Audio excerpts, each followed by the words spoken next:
Production support for InFocus is provided by Hoosier Energy, providing electricity for Central and Southern Indiana electric cooperatives and their member customers. Information at hepn.com. Hoosiers for Higher Education, a statewide organization of alumni and friends of Indiana University, dedicated to raising the awareness of the importance of higher education for Indiana's citizens and the state's future. More information at 800-937-3448. And by viewers like you. Thank you. Unemployment rates continue to rise in Indiana, but the state's unemployment fund may not be able to cover those without jobs. What are the ramifications of a one-year state budget instead of two, and what does the federal stimulus mean for Indiana? Find out what the state can afford and what Hoosiers will have to do without tonight as we go in focus on the state legislature.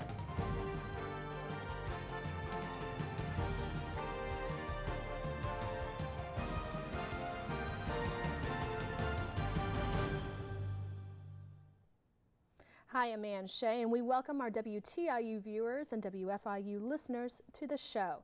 And tonight we also welcome panelists from around the state to discuss various issues that affect you from the state legislature. We'd love to hear from you, and you can phone in your questions at 1-800-987-9848 or email us at infocus@indiana.edu. Well, cuts, and more cuts is what we have seen and heard in the news lately. But what does this mean for education, unemployment increases, and job decreases? Here's a preview of what we will discuss on tonight's show. The education budget gets some major attention with the Ways and Means Committee taking action, approving a one-year K-12 budget instead of the usual two. Which has some advantages because then you can capture changes in the economy better and have it be reflected in your budget. But there are also disadvantages because now you have states spending more time and resources coming up with budgets every year instead of every other year. So it's not a costless activity to go to budgeting 1 year versus 2 years. It's definitely going to be more expensive if they do it that way. Is the one-year budget going to become standard? Tutkushian says this benefits K-12 schools because under the governor's proposal of flat funding for 2 years, there would be a 0% increase. One item on the agenda that continues to increase is the unemployment rate. According to the Indiana Department of Workforce Development, the Hoosier State's unemployment rate is currently higher than the national average. Finally, the town of Elkhart has gathered national attention with a 20% jobless rate in January. Under the new stimulus plan, Elkhart, a leader in the recreation vehicle industry, will receive more than $6.4 million. So how will Hoosiers overall be affected? Tonight, the state legislature is in focus. And joining me tonight in the WFIU radio booth, News Director Stan Jastrzebski. Stan, give us a brief preview of who you will be talking with tonight. And later in the show, we'll be in the studio here with Eric Berman, who spent more than a decade covering the State House, but that comes up later. Right now, back to you. All right, thanks a lot, Stan. Our first topic deals with the budget. Projected budget cuts for the state totaling more than $1 billion are underway for next year. The Ways and Means Committee approved a one-year budget instead of the normal two, and the state's unemployment average is higher than the national average. Finally, how are Hoosiers affected by the federal stimulus plan? Well, WTIU always tries to be fair and include a balanced representation of all party affiliation. We made efforts to contact members of the Republican Party as well as the Lieutenant Governor, and unfortunately all were unavailable. But joining me tonight, we have State Representative Vern Tincher, State Representative Matt Pierce, and Dr. Anthony Blasingame, Assistant Professor in the School of Public and Environmental Affairs at Indiana University's SPIA School. Thanks so much for being here. We appreciate it. Why don't we just go ahead and start off with what we've been talking about at the top of the show. One-year budget instead of a two-year budget. Start with you, Vern. Okay. Why? Well, with our unemployment continuing to increase, our revenue decreasing, the revenue forecast in December indicated we'd have about $650 million less than anticipated to spend in the upcoming year. We have another revenue forecast coming in April. With unemployment continuing to rise, we felt it was unknown what would be out 2 or 2.5 years away. So a one-year budget fits our needs for now. We fund education. We increase public schools by 2%. We give universities a 1% increase. So It's a budget that doesn't spend any more money than we spent in the previous year, but we use about $700 million in reversions, money the governor didn't spend to help finance the 2009-2010 budget. Okay, I believe that Stan has a question. If we'd like to go to that right now. Stan? Representative Tincher, I'd like to know if you think that next year, which normally wouldn't be a budget session, will now be more difficult since you will have to take some of that time to craft a second one-year budget. It will take some time. However, we're there for 2.5 months. We did the property tax program last year in the short session, so it's not impossible to craft a budget, and we'll have some better figures and forecast on what our revenue will look like. And we'll also be able to take into account the stimulus money that Indiana will be receiving from the federal government. All right, thanks a lot. Matt, would you like to chime in on this a little bit?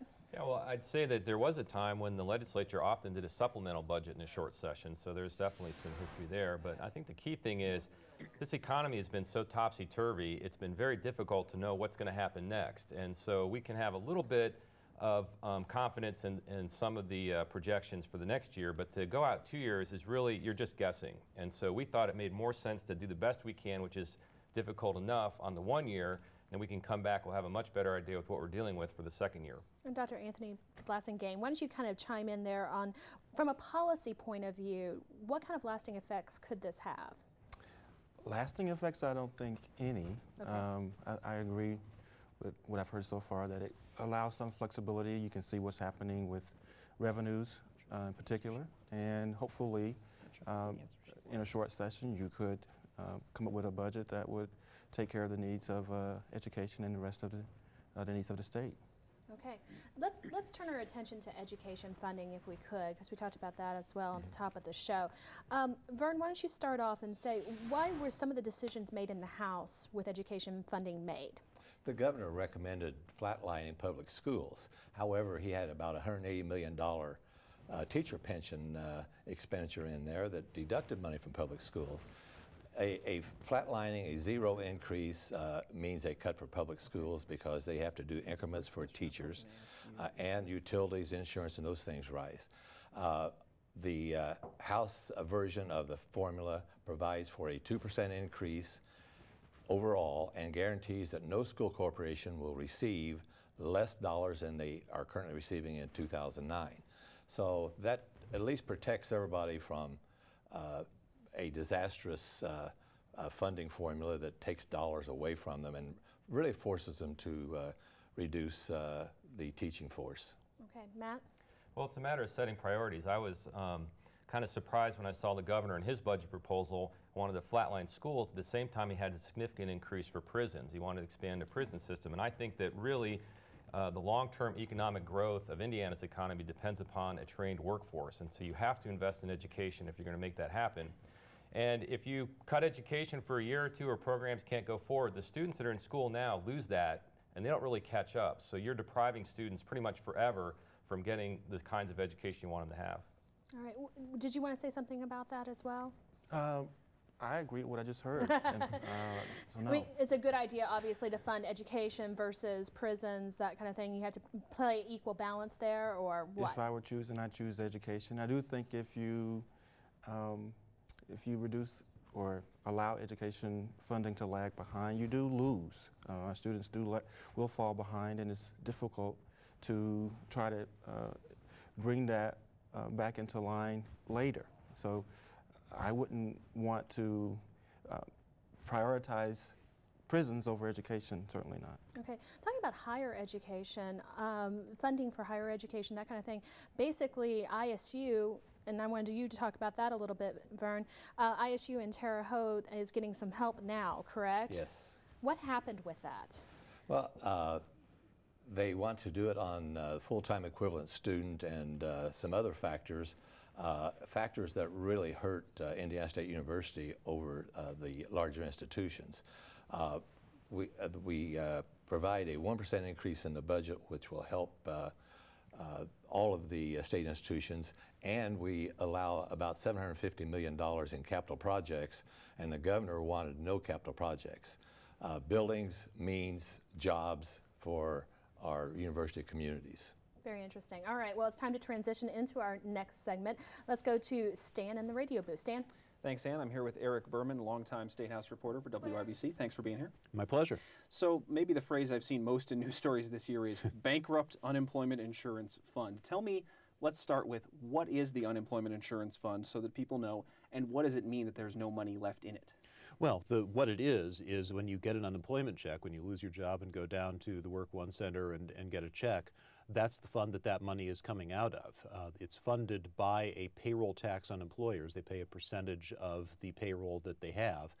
And what happened was the last time we had a recession in 2001, the legislature cut the tax rates and increased the benefit level. And ever since then, it's been running in the red each year until finally last year it ran out of money. So when we say it's bankrupt, I mean, people are still getting checks, but the federal government has loaned Indiana money, $500 million last year, and again, we're running a deficit this year. That's obviously not something that you can keep doing forever. So what the legislature's task is now is to find a way to get that fund bringing in more than it's paying out.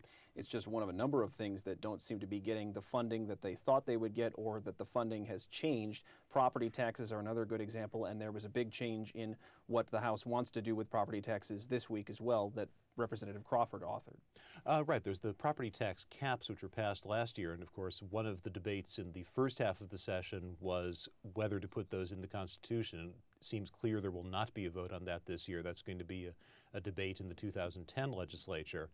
But those caps are still in statute. They're not in the Constitution, but they're still part of state law. And the House this week added to a bill an amendment that would move up those caps. Right now they're being phased in.